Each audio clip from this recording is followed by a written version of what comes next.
you want APC not to underrate the Labour Party and its supporters ahead of the 2023 elections, and of course that's in reaction to the Lesotho party's win. That's the new party's win. So recently you also claimed that a majority of Nigerians have rejected Peter Obi ahead of the 2023 general elections. Now, looking at the statement, are you not contradicting yourself? I'm not, actually. What I said on we should not underrate APC is the case of a kind of, when you look at the election period is like a war but without bloodshed.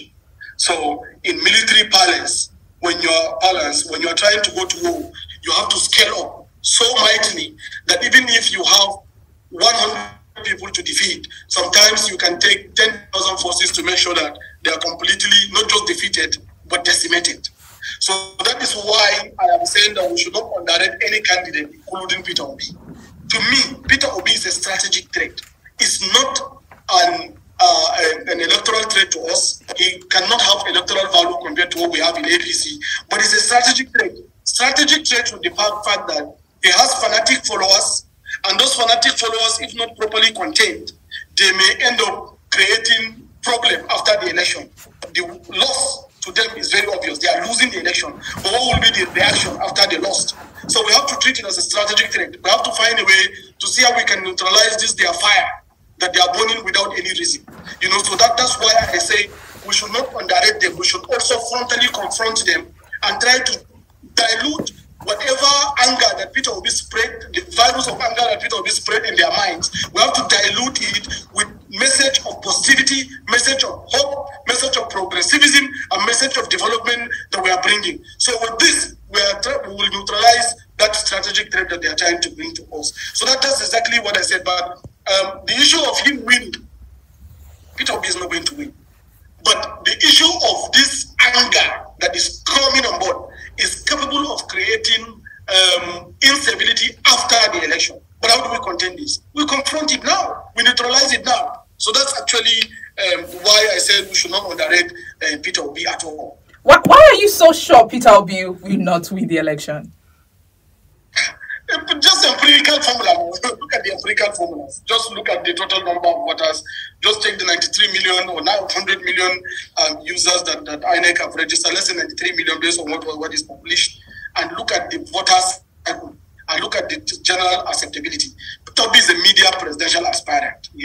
I have aspired for this office, and I know what media can do. I know how sometimes on the media you will just be seeing that you are just winning, and at the end of the day, when you go to the to the battlefield, you discover that you are just still in euphoria. So it's a fallacy that Peter Obi is going to win the election. It's a complete fallacy. This is the man that cannot even comfortably go to Anambra and stage a rally today. That's where he has the largest progress. Ashua Jobola Ahmed Tinubu have the entire Southwest, including the PDP Southwest behind him. This is the way you can test the popularity of a candidate. Can Atiku Abubakar go to Northeast and stage a rally that is going to frighten the whole of the country? Even in my state, Adamu State, I came from the same state with Atiku Abubakar. Atiku Abubakar cannot monster the mass population that Ashua Jobola Ahmed Tinubu is going to monster in Adamu State. This is showing credibility. People have gone beyond jokes and fallacies and euphoria. People want practicalities. And this candidate of ours, Ashua Jobola Ahmed Tinubu, is somebody that have track record of performance, track record of delivery, and track record of giving results wherever he stepped in. So how do we expect us? How do we expect Nigerians with their own sense in this 21st century, understanding what is in for them when there is good in the country and what they stand to lose when they elected a bad leader? How do you expect them to see Ashua and see all these candidates and try to compare them? So by all empirical evidence, Peter Obi cannot do anything. He's just a media euphoria. Most of his supporters, in fact, if you look at the support base, I'm a tech person. I do some deep diving into the net, especially even within the dark net. You see that most of the traffic is coming from abroad. Some group of guys, in the UK, in Australia, in Canada, in the United States of America, are the ones that are doing all those propaganda. Some of them will assume so many identities. You see one guy with about 100 different identities. Sometimes he will name his name Shehu or Musa. Meanwhile, his real name is Chika. And then he will now come and be doing some publication is acceptability from the north, something that doesn't exist. Similarly, you have somebody putting name Damilola. Meanwhile, he is not a real Damilola. So that's what they do. A lot of identity impersonations, confusion just to propagandize. You can't win election with propaganda. You win election at the polling unit. We have 176,846 polling units in this country. How can they go there?